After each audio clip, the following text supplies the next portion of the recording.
Genesis 39. Now Joseph had been taken down to Egypt. Potiphar, an Egyptian who was one of Pharaoh's officials, the captain of the guard, bought him from the Ishmaelites who had taken him there. The Lord was with Joseph so that he prospered, and he lived in the house of his Egyptian master. When his master saw that the Lord was with him, and that the Lord gave him success in everything he did, Joseph found favor in his eyes and became his attendant.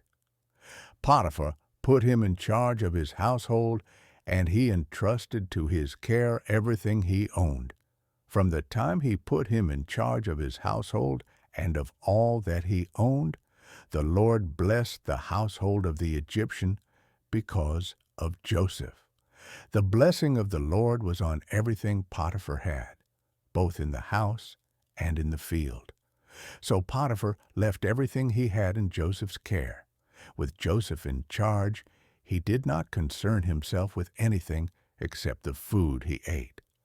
Now Joseph was well built and handsome, and after a while his master's wife took notice of Joseph and said, "Come to bed with me."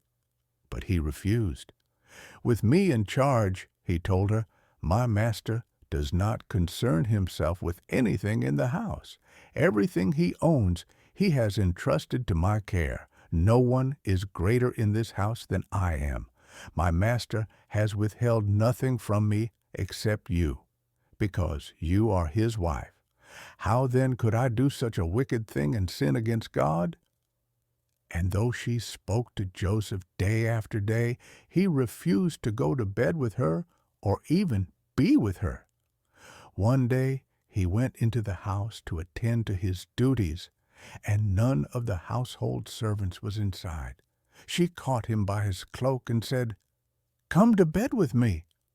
But he left his cloak in her hand and ran out of the house.